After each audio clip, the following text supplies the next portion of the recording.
Week one of this NFL season won't be one the Miami Dolphins soon forget. All that police drama before the game with Tyreek Hill, then going down 14-0 to Jacksonville, then coming back and having place kicker Jason Sanders nail a 52-yard game-winning field goal to send them to 1-0. It was a kind of team performance that we should be talking about, but instead we're focused on what happened before the game even kicked off. Quarterback Tua Tagovailoa was discussing all of that today.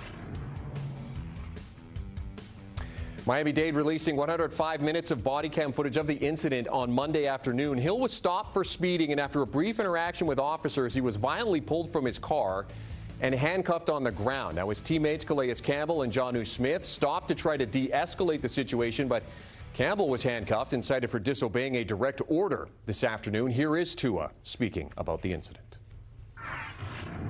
For me, like just seeing it the first time, it was a little emotional for me hearing just Tyreek's voice in the footage.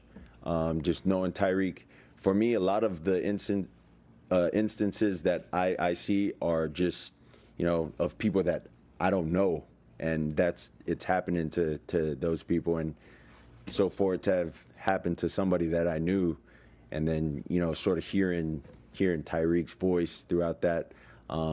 And we talked about it. It was a little emotional. And, you know, I couldn't, I don't know, like, exactly how I would have dealt with that in that situation. And I can't speak on something that I've never personally gone through myself. I've never been through any of that growing up in Hawaii. But he knows that he has my support. All right, for more on this situation, let's welcome in CBS Miami Dolphins reporter Mike Cunio. Mike, what's the mood around this team, and how are they using this incident and making sure that it's not a distraction for them moving forward? Yeah, you know, Jeremy, I think Tua said it best. Is that you see these images sometimes on TV, and while they're painful to watch, they definitely hit different when it's someone you know. And for them to go through this is definitely an emotional 24, 48 hours for this team. Guys in the locker room mentioned that they thought it escalated for no reason, escalated very quickly for no reason. Now, they do have to kind of compartmentalize all this and still get ready for that football game against the Buffalo Bills, just like they did Sunday against the Jags. But they don't want this real-life moment to slip past them without them finding some positivity here. Tyreek Hill has gotten a group of leaders on this team together to see if they can do something positive in the community. I actually caught up with Calais Campbell, who, of course, was involved in that incident on Sunday as well. And he told me one of the ideas they're kicking around is possibly doing a ride-along with police officers, which is something that the Dolphins organization has actually done in the past. So they may bring that back in this situation. It's just one of the ideas they're throwing around right now to see what they can figure out. But certainly they're trying to move on to Thursday night football. We heard head coach Mike McDaniel yesterday saying maybe being immersed in a game plan and, you know, football for at least the next few days is a welcome distraction, even a little therapeutic for this team, especially after what we saw last night with that 105 or so minutes of body cam footage coming out, which is obviously very hard to watch and for the team very emotional. Let's turn the page and talk about what's coming next. Tua Tagovailoa, we heard him speak today, but he also gave a fiery speech at halftime, according to reports, that helped get the team motivated to bring them back. And, of course, we saw Jason Sanders with the 2 field goals in the second half. One was the game winner. So, Mike, as the Bills get set to come to town here, what are the Dolphins working on as they take on this, get set for this Buffalo team? Yeah, you have to give a shout-out to that defense as well in that Jags game, the way they were able to pitch a shutout in that second half. Javon Holland having that kind of punch-out near the goal line to really flip the game. But for the Dolphins offense, they really needed a spark.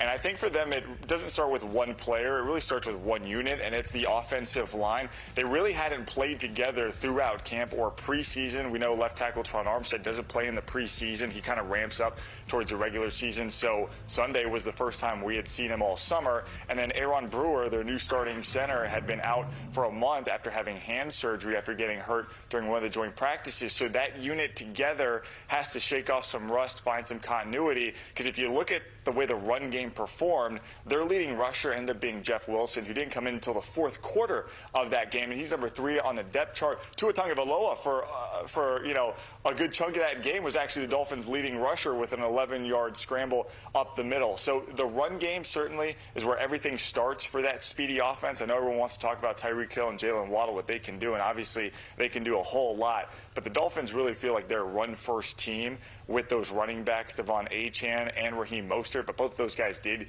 get a little dinged up in that game. We'll see what happens in terms of their health for Thursday night, if they can flip it around and be healthy for the Bills. But you definitely point to the run game and that offensive line, see if they can kind of adjust and move forward. And we saw what the Bills can do last week with Josh Allen, the 2 passing touchdowns and the 2 rushing touchdowns. The Bills are 11-1 versus the Dolphins in their last 12 meetings. So what kind of game are you expecting here between these two? Well, let's ride the emotional wave, right? Because this Bills team has effectively ended the Dolphins season in each of the last 2 years. Once in the playoffs in a wild card game, and then last year the Dolphins had a chance to win the AFC East. What eventually came down to a title game for the AFC East between the Bills and the Dolphins. The Dolphins give up a punt return in that game, and that ends up being the difference in each of those 2 seasons. Miami, of course, ends up as a wild card, has to go on the road to Kansas City, and that's where things were left. The Dolphins know to change this narrative between them and the Bills, they have to find a win.